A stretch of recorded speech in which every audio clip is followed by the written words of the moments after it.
Welcome back to Sreema's 2.0 சமையல். இன்னைக்கு நம்ம என்ன பார்க்க போறோம்னு பார்த்தீங்கன்னா தாளிச்ச மோர் குழம்பு. தாளிச்ச மோர் குழம்பு வந்து நம்ம இன்ஸ்டன்ட்டா செஞ்சுக்கலாம். ஸோ இதுக்கு தேவையான பொருட்கள் பார்க்கலாமா? ஒரு கப் தயிர் எடுத்துருக்குறோம், ஒரு 5 வத்தலை கிள்ளி வச்சிருக்கிறோம், தேவையான அளவு கருவேப்பிலை எடுத்துருக்குறோம், கொஞ்சம் உப்பு எடுத்துருக்குறோம், இஞ்சி கிரேட் பண்ணி கொஞ்சம் எடுத்து வச்சிருக்கிறோம், மஞ்சள் பொடி, கடுகு உளுந்தம் பருப்பு தாளிக்கிறது கொஞ்சம் எடுத்துருக்குறோம், கடலைப்பருப்பு கொஞ்சம் எடுத்துருக்குறோம், காயப்பொடி கொஞ்சம் எடுத்துருக்குறோம். இப்போ நம்ம மோர் குழம்பு எப்படி செய்யலாம்னு பார்க்கலாமா? ஒரு கப் தயிர் எடுத்துருக்குறோம், அதில் ஒரு கிளாஸ் தண்ணி சேர்த்துக்கலாம், தேவையான அளவு உப்பு சேர்த்துக்கலாம், நல்லா மிக்ஸ் பண்ணிக்கோங்க. இப்போ வந்து நம்ம மோர் குழம்பு பண்ண ஸ்டார்ட் பண்ணலாம். தட்டி காஞ்சிருச்சு, 3 ஸ்பூன் எண்ணெய் விட்டுக்கோங்க.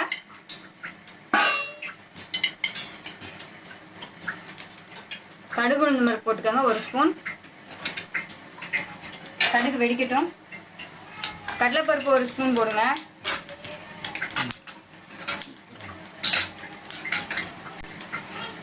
கால் டீஸ்பூன் மஞ்சள் பொடி போட்டுக்கோங்க. இஞ்சி கிரேட் பண்ணி வச்சுருக்கோம் கொஞ்சோண்டு, அதை போட்டுக்கலாம். வத்தல் 5 வத்தல் எடுத்து வச்சுருக்கோம், கருவேப்பிலை கொஞ்சம் போட்டுக்கலாம்.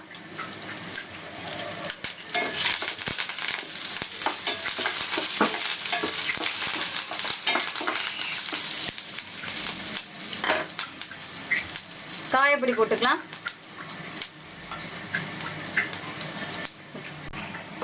இப்போ அடுப்பை ஆஃப் பண்ணிக்கலாம்.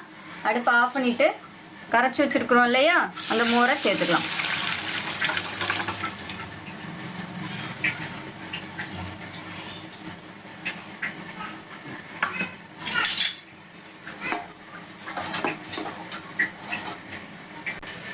ஃப்ரெண்ட்ஸ், தாளிச்ச மோர் குழம்பு ரெடி ஆயிடுச்சு.